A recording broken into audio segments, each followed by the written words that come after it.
A real-life island of the damned. What caused the deaths of English geologists on a patch of land in Africa's Lake Turkana? Why do the local people call this place the land of no return? Envaitenet. It sounds like a curse, historians speculate, which in principle is not far from the truth. Translated from the language of the African El Molo tribe, this word means no return. This is the name given to a patch of land on Lake Turkana in Kenya. An entire settlement of natives vanished here. One day, a group of researchers from England seemed to dissolve into thin air, and that is why the locals don't even go near this unlucky island, which from time to time seems to claim new victims. On geographical maps, this land has the unremarkable name of South Island. For thousands of years, African tribes fished near its shores, but it gained fame in 1888 when the renowned Hungarian explorer Samuel Teleki literally stumbled upon the place. Teleki traveled to East Africa, to a region that was practically unexplored by Europeans at the time. He visited the territories of Kenya and Ethiopia. As a result of this expedition, he discovered a lake unknown to Europeans at the time, which he named in honor of the Austro-Hungarian prince, who was also a friend of the explorer himself. Thus, for Europeans, the lake became known as Lake Rudolf, but the small volcanic islet was marked on the maps by the Hungarian with the toponym South. The explorer later explained that he didn't have time to get creative and give the African land a more resonant name. Samuel Teleki came to regret his choice when the natives told him the eerie legends about the island, which could very well have been called cursed or soul-stealing. The legends of the El Molo say that in time immemorial, on this island, there was a pregnant shepherdess who was grazing her goats. Out of boredom, she tossed pebbles into the river. One, then a second, after which she picked up a stone of an unusual shape. And after it landed in the river began to churn, and the land began to fill with water. In fear, the woman, along with her goats, fled up into the mountains. In the end, she found herself on a patch of land that was surrounded by water. There she gave birth to 2 twin boys, who over time populated the entire island. It's likely, historians say with a smirk, that the story was different. A local tribe once reached this place by boat and decided to make the island inhabitable. We're talking about a small settlement of a few families, about 30 people, no more. But one day, they all disappeared. And the superstitious El Molo have their own explanation for this. It's not very scientific, but it's very imaginative. The locals tell stories that everyone who tried to colonize South Island faced certain difficulties. Some talk about mythical, transparent creatures that abduct those who try to stay there. Others tell of monsters that drag away the sleeping.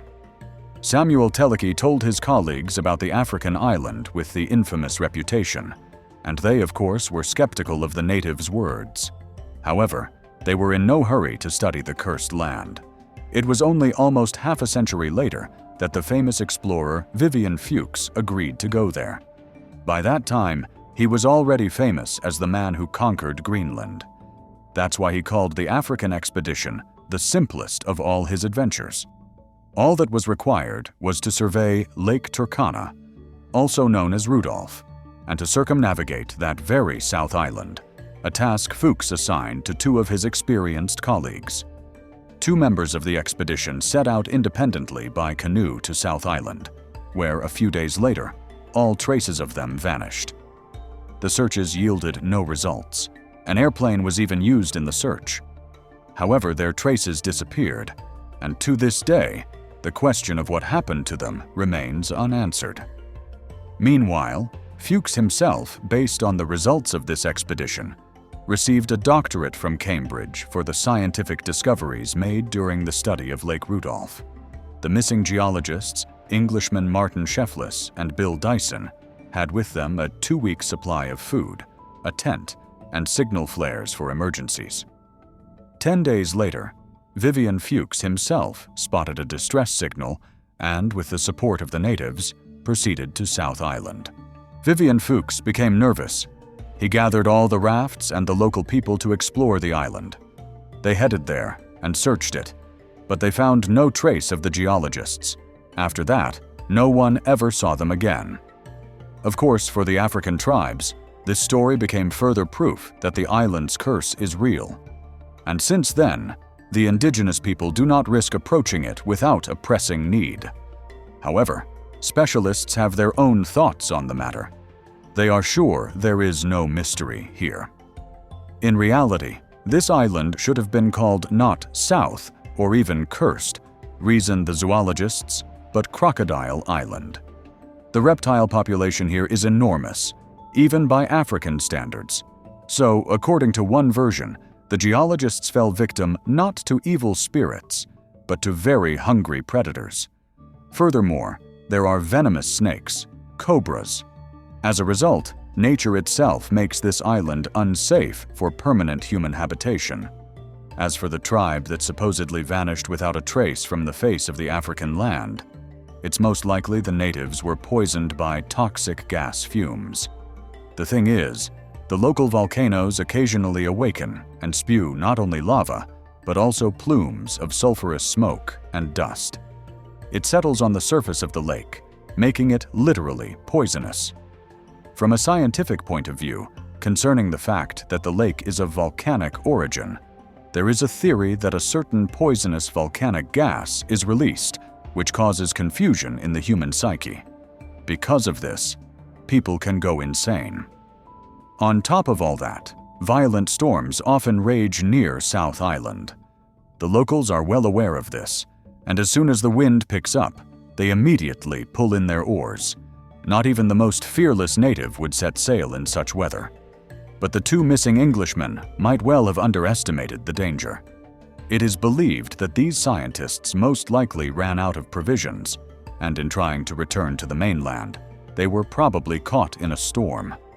Nevertheless, even today, well-known and respected geologists in the scientific community continue to travel to the island. They even call South Island a continent in miniature. Specialists say, this one island can reveal more about natural processes than any paleontological museum. It is of enormous value for study from a geological perspective. Accordingly, the geological faults, the study of lava, the study of preserved fossils, all of this is of great value for understanding our planet's past. And the island's infamous reputation is perhaps one of the main reasons for its immense popularity with tourists. Ever since South Island became a national park, groups of travelers arrive here almost every day. For them, no return sounds less like a terrible curse and more like a kind of dark PR for a truly unique place. A large number of Nile crocodiles and hippos inhabit this island, as well as a large number of birds, including migratory ones that make a temporary stop here. Besides that, the island has remained virtually untouched by man for millennia and is a unique, natural, pristine site. Therefore, the main tourist attraction on South Island is the photo safari. After all, the nature here is as wild as it gets. However, coming here without an experienced guide is strictly forbidden. And to be fair, not a single case of a mysterious disappearance among the numerous tourist groups has been recorded so far.